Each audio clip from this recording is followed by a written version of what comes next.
So the United States and China agreed on Wednesday that they would move ahead with a UN resolution that would basically condemn North Korea for conducting what would be now a fourth nuclear test earlier this month.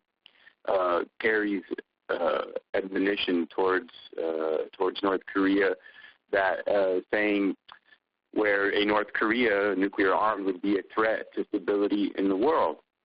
And I think that this is a statement which deserves a little bit of focus and perhaps some criticism on our part.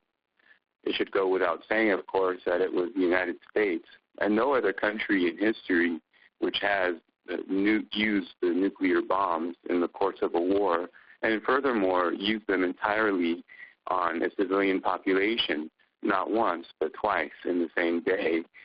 And it's the United States, of course, which has shown its bellicosity. Now, let's look at a map and we can see where North Korea is, where it situates in connection with China. We can see that they're neighbors and that they have dealt with each other with basically normal terms for the duration of both countries' republics' existence, going back to the years following World War II.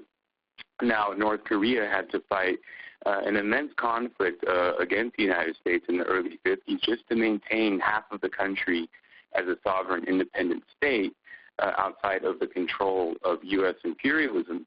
And one would think that Japan, having been dealt several serious blows with the nuclear bombs at the end of World War II, would also have hostility towards the U.S., but in fact Japan has been under occupation and has helped the United States manage South Korea and has created a sort of hostile Korea, an anti-Korea to the south of Korea. And I think it's this context we have to then look at these statements and ask who is being aggressive in the region, who poses a threat to peace and stability, not just in the Asia-South Pacific region, but also the world.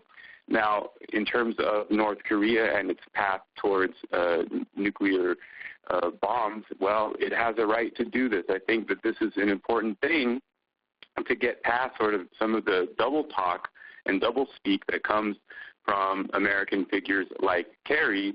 They want us to think that the United States, in telling other countries to be responsible, that it itself is somehow responsible, and it is not. That, I think, is the critical psychological component here, is in trying to distract from the issue of who has demonstrated its wanton, reckless use of nuclear bombs in the past. Many analysts have pointed out that, in fact, obtaining nuclear weapons is a reasonable self-defense strategy, and in fact the United States has not attacked any country that looks like it may have nuclear weapons, whether it's declared or not. Certainly any country that has nuclear weapons, it has not attacked, and it has attacked countries that it accused of being close to obtaining them, ostensibly, at least publicly, with the fears that once having obtained them, they would be impossible to contain.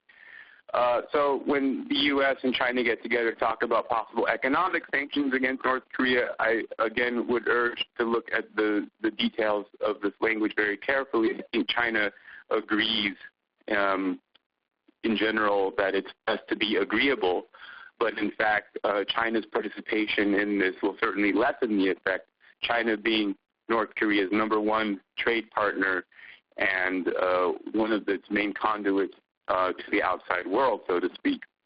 North Korea has struggled to provide a fairly high standard of living for all of its citizens.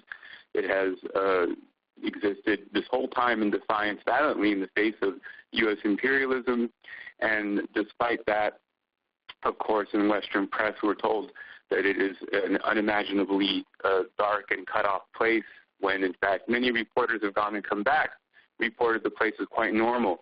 So I think that we can summarize this again as it being an example of the U.S. putting its nose where it doesn't belong, trying to dictate the course of history and course of events for other countries outside of its now waning grasp of power over the world.